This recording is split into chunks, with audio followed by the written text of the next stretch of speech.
جب حضرت عثمان غنی رضی اللہ تعالیٰ عنہ کا محاصرہ کر لیا گیا اور یہ خلافت کا آخری آپ کا دور ہے، 82 سال کی عمر تھی اس وقت آپ کی، اور یہ تاریخ کا دردناک باب ہے کہ حضرت عثمان غنی پر 40 دن تک پانی بند رہا۔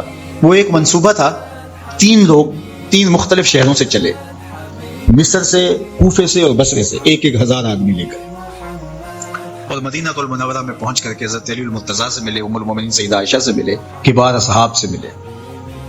تو جو انہوں نے کہا تو انہوں نے ان کو کہا کہ نہیں ایسی کوئی بات نہیں، فہمائش کر کے واپس بھیج دیا۔ حضرت عثمان غنی رضی اللہ تعالیٰ عنہ پر اقربا پروری کا الزام عائد کیا تھا، تو انہوں نے کہا کہ کوئی ایسی بات نہیں ہے۔ پھر یہ تھا کہ آپ نے کم عمر گورنر، کم عمر لوگ مقرر کیے، تو حضرت عثمان نے کہا کہ حضرت اسامہ بھی تو کم عمر تھے، حضور نے ان کو اگر مقرر کیا ہے تو یہ تو مثال ہمارے سامنے موجود ہے۔ لیکن یہ ایک منصوبہ تھا، اس منصوبے کے تحت یہ 3 جگہوں سے لوگ آئے تھے۔ وہ 3 دن کی مسافت کے بعد پھر تینوں واپس آ گئے، تو یہ ایک سوالیہ نشان ہے کہ تینوں کیوں واپس آ گئے، کوئی ایک تو نہ آتا نا۔ تو یہ سب طے شدہ منصوبہ تھا، اور پھر انہوں نے مدینہ المنورہ کو گھیر لیا، اور جس طرح سے بلوائیوں نے حالات پیدا کر دیے۔ سید نبی المرتضیٰ رضی اللہ تعالیٰ عنہ تو شہر مدینہ سے باہر تشریف لے گئے تھے، اور اپنے بیٹوں امام حسن اور امام حسین رضی اللہ تعالیٰ عنہ کو حضرت عثمان غنی کے دروازے پر مقرر کیا تھا کہ ان کو ضرر نہ پہنچنے دینا۔ اب 700 صحابہ اجازت طلب کر رہے ہیں کہ آپ ان بلوائیوں سے نپٹنے کا میں جو ہے وہ اجازت نامہ مرحمت کریں، اور بہت سارے لوگ تو حج پہ جا چکے ہیں۔ 18 ذی الحج کا واقعہ ہے جب آپ کی شہادت ہوتی ہے، تو وہ حج پہ جا چکے ہیں، تو جو یہاں موجود ہیں وہ اجازت طلب کر رہے ہیں۔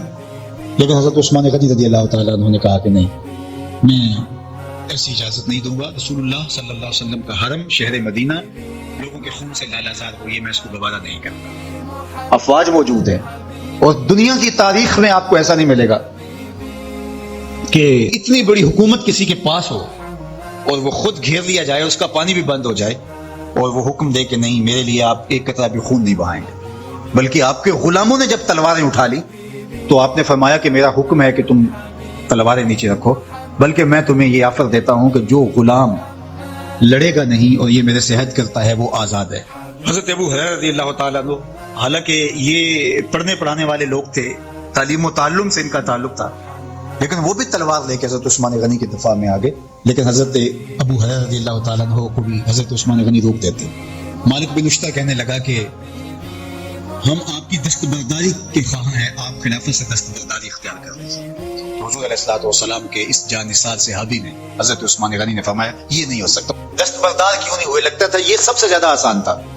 لیکن حضور نے ارشاد فرمایا تھا، اے عثمان تمہیں اللہ ایک قمیض پہنائے گا، لوگ اس کو اتارنا چاہیں گے تم کبھی نہ اتارنا۔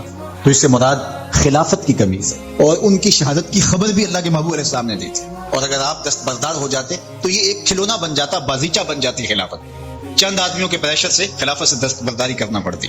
اچھا ایک یہ سوال بھی پیدا ہوتا ہے، چند باغی تھے ان کو کس طرح کچل دیا جاتا، لیکن حضرت عثمان غنی یہ نہیں چاہتے تھے۔ ایک تو یہ کہ مدینے کی حرمت پامال نہ ہو، اور دوسرا پورے عالم اسلام کو آگ لگانے کا جو منصوبہ تھا، 3 مختلف شہروں سے 1,000 آدمی لایا گیا ایک منصوبے کے تحت، اور انہیں لاشیں چاہیے تھیں، اور جو ان کے پیچھے کام کر رہے تھے نادیدہ ہاتھ، ان کا منصوبہ یہ تھا کہ یہاں سے مختلف سمتوں میں، یہ تینوں شہر مختلف سمتوں میں تھے، تینوں سمتوں میں جب لاشیں جائیں گی تو پورے عالم اسلام کو ہم جو ہے وہ خانہ جنگی کی آگ میں دھکیل سکیں گے۔ تو حضرت عثمان غنی ان سازشوں سے آگاہ تھے، تو سب سے اہون اور آسان یہ تھا کہ قربانی پیش کر دی جائے، اور پھر انہوں نے سن بھی رکھا تھا کہ 2 شہید ہیں، شہید تو انہوں نے بہرحال ہونا ہے، تو لہٰذا میں خلافت سے دستبردار بھی نہیں ہوں گا، اور شہر مدینہ کی حرمت بھی پامال نہیں ہونے دوں گا، اور تیسری بات یہ ہے کہ میں خود مظلوم شہید کر دیا جاؤں۔ تو آپ نے یہ گوارا کر دیا۔ تو 18 ذی الحج تھا، جمعے کا ہی دن تھا، اور حضرت عثمان غنی رضی اللہ تعالیٰ عنہ روزے سے تھے، عصر کا وقت تھا، قرآن مجید کی تلاوت کر رہے تھے۔ حضرت امام حسن، امام حسین اور حضرت عبداللہ بن زبیر اور دیگر لوگ آپ کے دروازے پہ پہرا دے رہے تھے، لیکن باغی پچھلے گھر سے دیوار پھلانگ کے آپ کے گھر میں داخل ہوئے اور تلوار سے وار کیا۔ آپ کی زوجہ حضرت نائلہ آگے بڑھی اور ہاتھ سے روکنا چاہا، آپ کی انگلیاں کٹ گئیں۔ پھر دوسرا وار کیا تو حضرت عثمان غنی رضی اللہ تعالیٰ عنہ کا دایاں ہاتھ کٹ کے گر گیا۔ حضرت عثمان غنی رضی اللہ تعالیٰ عنہ نے افسوس کیا اور کہا کہ تم نے وہ ہاتھ کاٹ دیا جس سے میں وحی کی کتابت کیا کرتا تھا۔ پھر اس کے بعد آپ پر 9 وار کیے گئے اور آپ کو شہید کر دیا گیا۔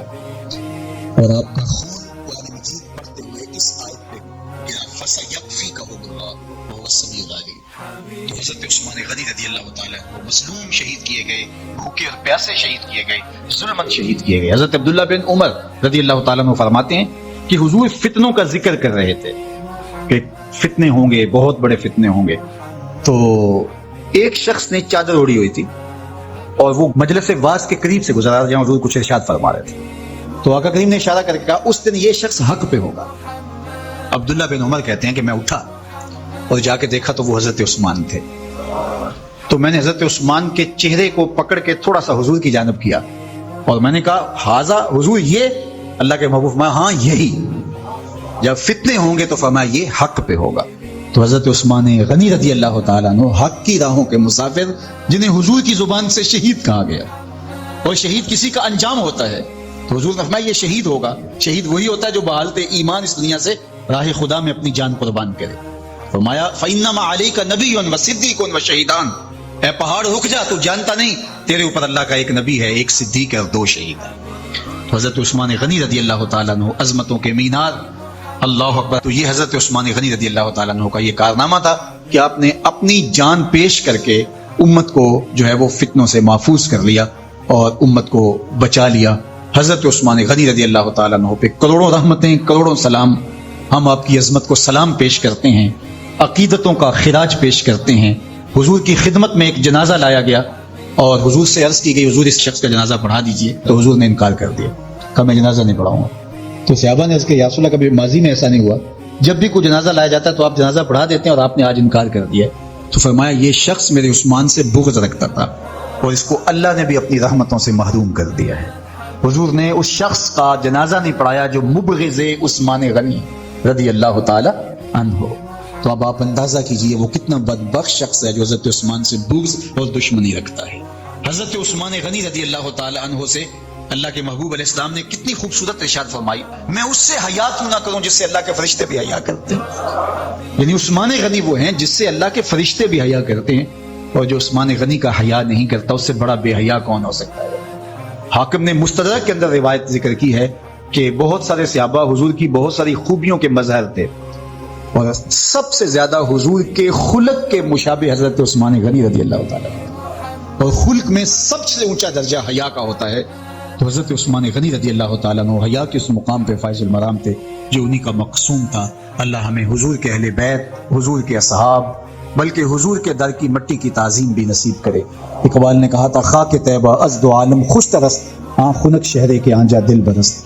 ہمیں تو طیبہ کی مٹی بھی اچھی لگتی ہے اس لیے کہ وہاں محبوب جو رہتے ہیں. تو محبت تو اس چیز کی متقاضی ہوتی ہے، محبوب کی راہوں کو بھی سلامی پیش کی جائے.